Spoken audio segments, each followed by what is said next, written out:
Anak, dari Mark. Dari. Okay, yes. Yan po ang ating lesson ngayon, Mark. Yan po. So, gamit ang Bible, Mark, ha? Okay, Mark. So, imo nang makita ang sa may basaha na be? Tulog ka paagi nga dili makapasulod kanimo sa langit. Gusto ka matug langit? Gusto ka matug langit? So kung gusto ka matug langit, naaday kay buhaton.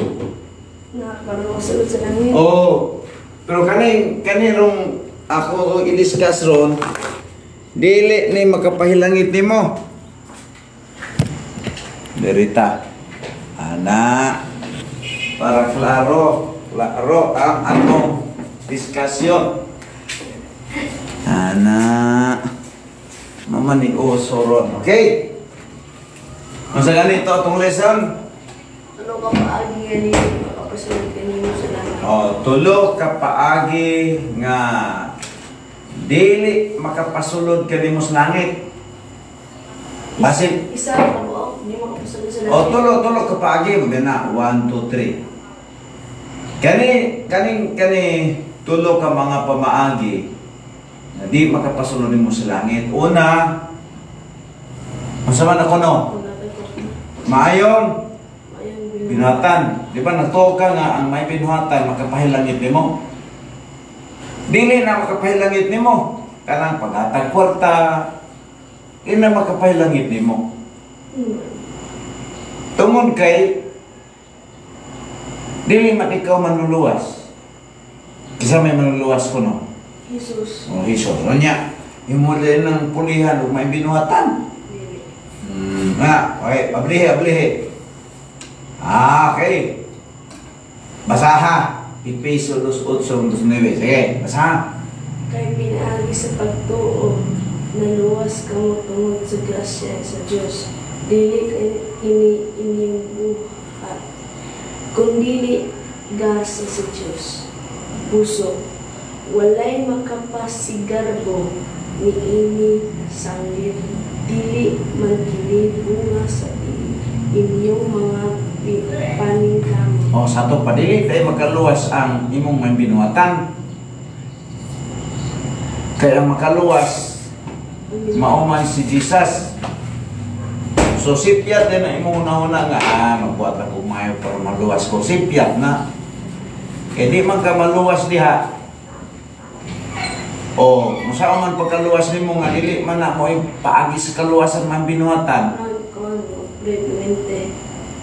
Ang kaluwasan na ani, Jesus. Unang siguro ni mo nga nakadawat ka ni Jesus. Kaya kung na kay Jesus, mamatay pa ng litan ta, langit ka, kaya nakadawat ka ni Jesus. Pero, kung wala kay Jesus, bisa pa nagsige ka kataghatag, buutan kay ka, wag yan, kung kaya naman may bagay sa kaluwasan. Dahil mo, tanang ko ni mo, unsay paagi, kung mato ka o butuan. Butuan? O, kung mato ka butuan, unsa may imong buhaton? Sakay kag bus, paningon sa butuan. Oh, pero kung masakay kag bus padulong sa Cagayan, abot kang butuan dili. Oh, moro gyapon na. Bisan pa kung magsige kag buhat og maayo, unya kay di man na may bagi sa kaluwasan, di ka maabot og langit. Adto kang impierno kay ang pag-adto sa paglangit mao si Jesus. Okay. Tingon ang Bible. Baliko na to kay Episodos 8:9 kay pinaagi sa pagtuo. Kisa may tuhan na to si Jesus. Kay pinas pagtuo na luwas ka mo. Kung sa'yo makaluwas ni mo ang imong pagtuo ni Jesus.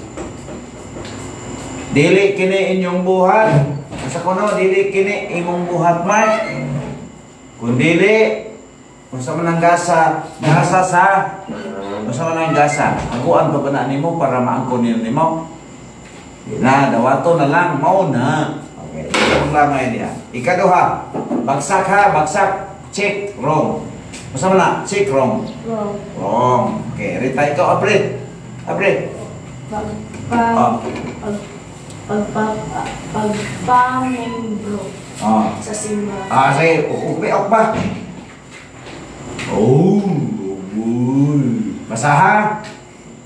Gidugangan sa Ginoo ang ilang pundok ug mga tawo nga nangaluwas. Sa ato pa, ang pagpamemero kuno sa simbahan, dili na mo ipaagi sa kaluwasan. Ano man? 320. Ha? 320. Adto ka dito pag adto sa simbahan, di na makaluwas. Kay ang simbahan, kasahon na to, atong gamiton ang to, Acts 2:47. Gidugangan sa Dios, isa nadugang. Ang ilang pundok, ang pundok simbahan man na, o mga tao nga nangaluwas. Kisa may gidugang sa simbahan. Kisa may unsa nga klase nga tao gidugang sa simbahan, luwas dili. Luwas. Ato pa din makaluwas ang simbahan. Ang simbahan, pundok ro sa mga luwas. So, kung maluwas ka una, idugang ka sa simbahan. Pares dili. Kung maluwas ka, idugang ka dili sa Temporalized Baptist. Kaya ang simbahan, nagtudlo man tagkaluwasan. Kunin mo. Ay, kung libog-libog ka, kaya tinuding ato. Sige. Magsak. Ang simbahan, dili siya makaluwas, pero kung maluwas ka, idugang ka sa simbahan. Okay, number 3.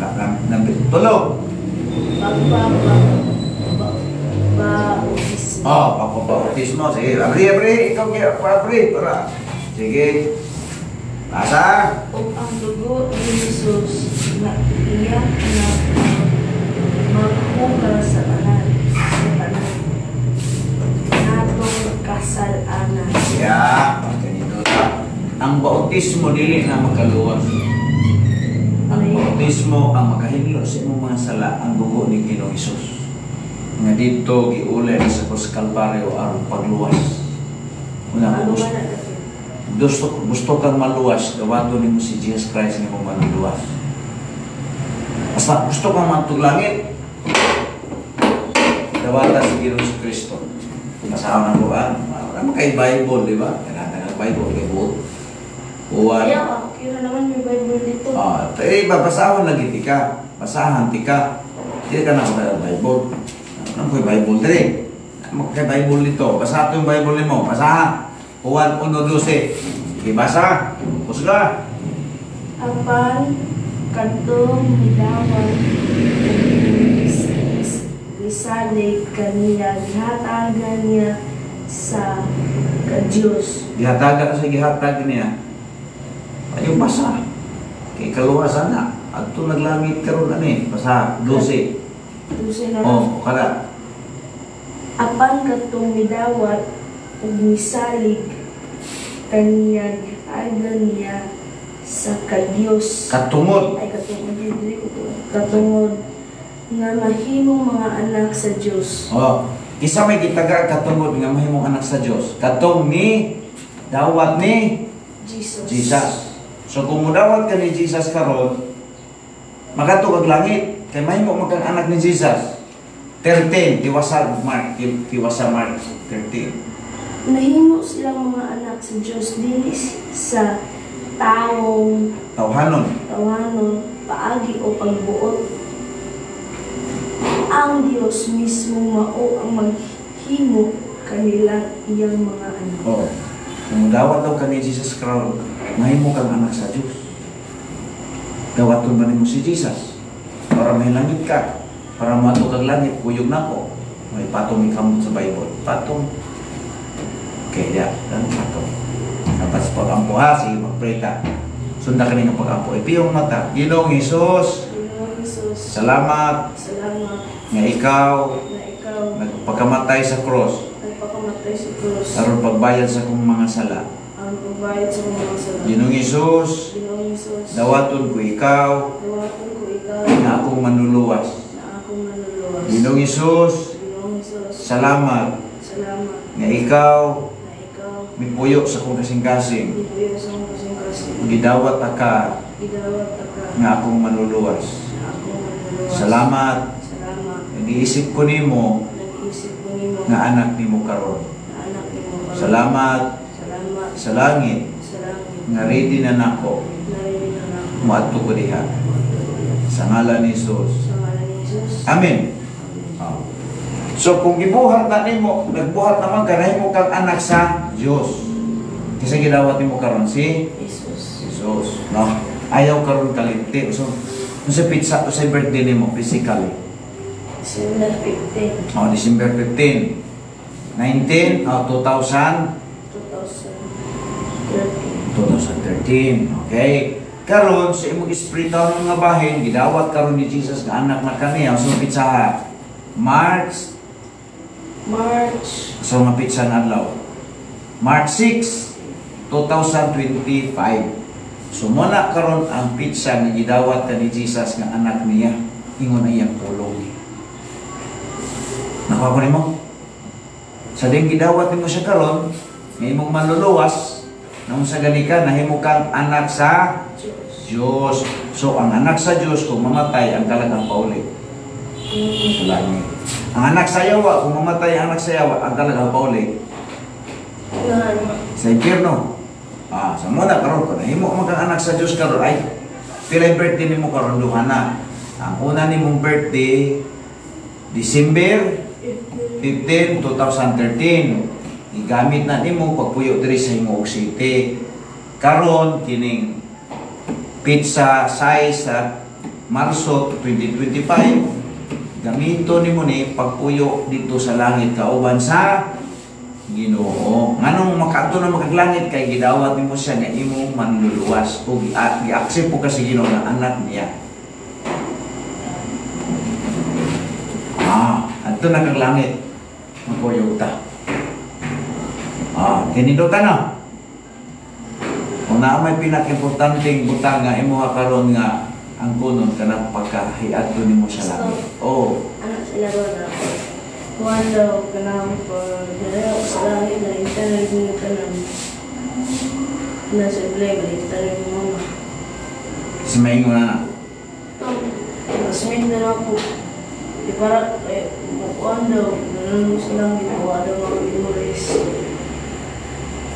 Tinuod na siya, basta naluwas ka. Adto ka sa langit, mura kag bagong bata, ang bagong na tao. Gamay lugar ko. Adili, imong hunahon, ako nagyapon ka. Ang imong edad, 30 years old. Atong edad, 30 years old. Isa may classmate mo nang iyong anak. Si? Okay lang. Panangkap po ito niya. So muna ang atong iskutan karon daw. Nindot no? Nga sulod ugma, balik ka diri. Tuon niya mo ta. Panik ko. Panik yung ka kay. Kulang. Magsugod man ta. Kulang. Ha? Kulang. Magsugod kita Bible study dari. Kaya mag-usap ka, ma-engineer ka, paghiman ni mo, wag ka mahimaluwas kung mamatay panalitan kay mga matay man ta. Salita ganahan mamatay kay mamatay man ta. At least kabalo ka preparatory ni ka sa langit, muadto ay nakaglangit. Kasi pag ko diri nag-eskwela kag preschool. Diba? Pag eskwela nimo grade 1, kabalo na ka kay nag-eskwela mo kag preschool. Kung ka nag-eskwela preschool, lang mo kag grade 1, loy kay ka. Nabako nimo? Kabalo mo sa simungalan, kasapan ka rito sa maestra sa grade 1. Ana ra pud. Before gani ka mo adto grade 1, nag-school ka o pre-school. Sa nang pre-school, kinder. Anong kinder? Tulo ka pagbasa, pagsulat, simungalan. Pag ato nimo sa grade 1, kabalo na ka. Anay report, kinahanglan ka mag-study ta karon. Kay pag ato natug langit, di na ka ito makugang.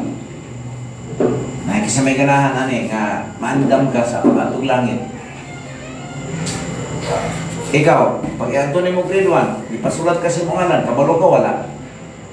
Pagsulat nimo pag ato nimo grade 1. Ay, kana kasulat. Pagsulat nimo, ingon ang maestra, okay. Write your name. Wala may kuan. Oh. Pag-ibig pa to.